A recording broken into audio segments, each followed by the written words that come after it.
Hi, I'm going to show you how to set up a test administration for the Smarter Balance assessments. So please check your email. You should have received an email from the system yesterday with your username and password. Your username should be your email address, and the password should be included in that email. It also has a link. Go ahead and follow that link to log in. Once you've entered your username and password, it should bring you to this screen for the very first time. Down at the bottom left, there's a link that says Test Delivery System. Go ahead and click that. And it's going to bring you to this screen, or a screen similar to this. You'll only have access to one school, so it might not bring you to this screen. But if it does, go ahead and select your school. Then it should automatically redirect you to this screen here. So this is the portal where you're going to be the test proctor, or in terms of this assessment, the test administrator. You're going to go ahead and just click on this button right here. When you do, it's going to warn you that you're about to start an operational assessment, but that's okay because that's what we're trying to do. So once again, make sure you click on this box, the purple one that says Smarter Balance Summative Assessments right here. Once you've clicked that, you can click on Start Operational Test. Okay, so once again, this is what the portal actually looks like. The most important thing to look at first is this operational session ID. So this session is unique. This session ID is unique to your test session, and it's what's going to allow your kids to log in and begin testing. So what you've done is you've allowed them to take any assessment when we clicked on that button, and when they log in, they'll get the options based on what assessments are still open, so the tests that they're still working on. So what you want to do is, when you set up this test session, you'll want to write this on the board, the CA followed by these numbers, because that's going to be like the password for the kids to log in. So since we don't have any kids right now, I'm going to have to switch over to a practice site to show you how this is actually going to work once kids are in the class. So if you don't mind, I'm going to click over to a practice session. So as you can tell, this changed. That's because I'm in a practice environment. You won't see anything that says train, but just for the purposes of this video, I'm going to go ahead and demonstrate it. So once again, this is on your board already. It's time to start getting the kids to log in. So the students are not going to be logging in from a web version. They're actually logging in from the application for the Smarter Balance assessments. And this application will be on the desktop, on the computers, in the computer lab. The students know where to find it, but it should say CA, Secure Browser.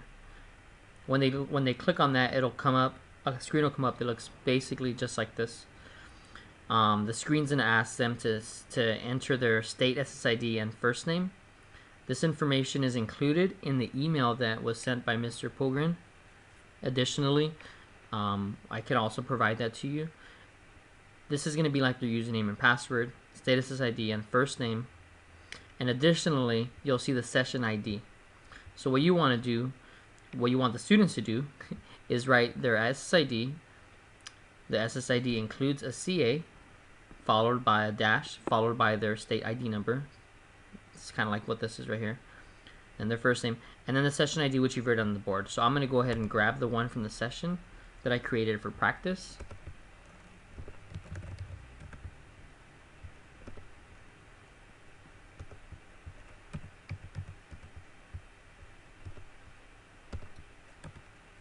And then they're going to click on sign in. They're not going to be asked to select their grade level because the system knows what grade they're in. This is just a practice site. So once they've actually logged in, it's going to show them the options that are available to them. One student might just have the ELA performance stats that they need to finish, so they'll go ahead and click that. And then it's going to show them this screen waiting for TA approval. TA is you, test administrator. And you're going to, on your screen, see a couple of things happen. So you're going to see one thing happen. So this screen refreshes every couple of seconds. But if you'd like to force it to refresh, you can click on this button. What you can see here on the right hand side is an approvals button. If you click on that, you'll notice that the students will begin listing here as they begin trying to enter. So that you're going to have to approve each of the kids as they're coming in. You can wait for all the students to come into the test session, and you can approve all of them at once, or you can approve them one by one. Do know that once you click on this check mark, those students will begin testing. So if you want to make sure that all the kids are set up before you begin testing, I recommend that you wait until they're in here and then click on approve all. However, if you're short on time and students are having difficulties, go ahead and start allowing them to start testing. So you click on that green arrow or check mark. So now the student status is approved, and if you can imagine the student's screen on their computer, it would look something similar to this, where it's asking them to approve to say this is my test. So they're going to click on yes, this is my test. They're going to be asked to do a sound check. So do know that if you start hearing a little noise around the class, it's because students don't have their headphones in. They must have their headphones in before testing starts. Some of these students are going to be students who have special accommodations that require headphones, or some students might be taking an ELA assessment that would require them to be listening to listening portions of the test. So do make sure that students also have access to a pair of headphones before they start testing, and that they're plugged into their computer. They're going to click on yes. They're going to see a list of some instructions for the test. They've seen this screen already for the most part because they're doing makeups. So they'll just go ahead and begin test now.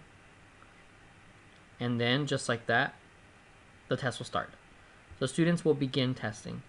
Just looking around the screen, there's a couple of buttons. Once again, the students know how to use the system, but just to give you a little guide around the system, there's a back and next button, save, pause.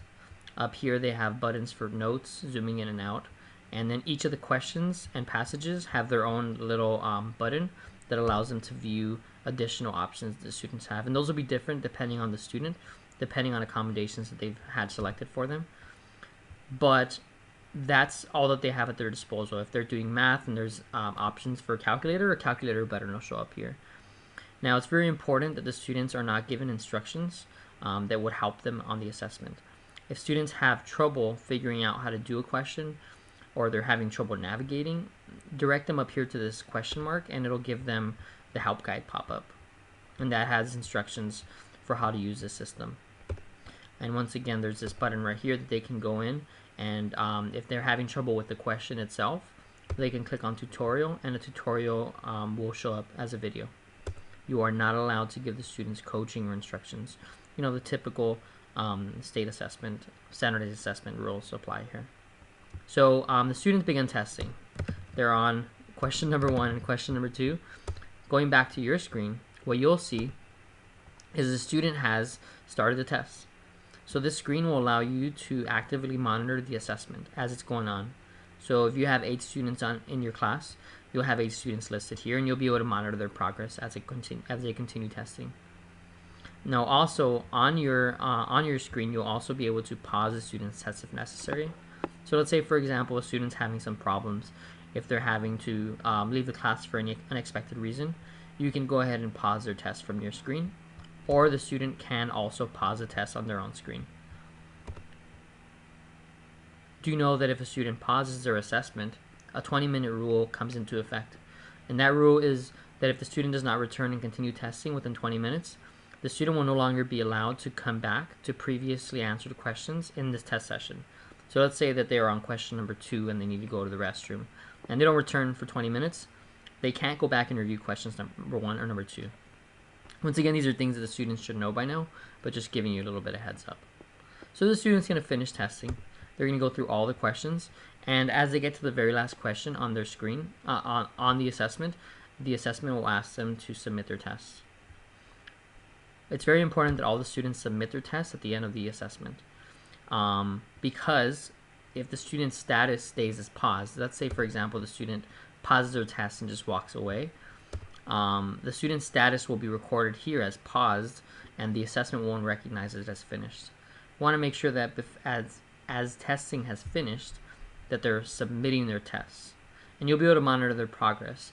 So if close to the end of the test session, the student's status has not approached the end, you'll want to check in on them and give them a little bit of heads up that their time is about to run out, and that they should be working towards completing their test and submitting. So once the test is finished and all students have submitted their tests, you can go ahead and click on the stop button. What that'll do is it automatically ends the test session, and you can then log out.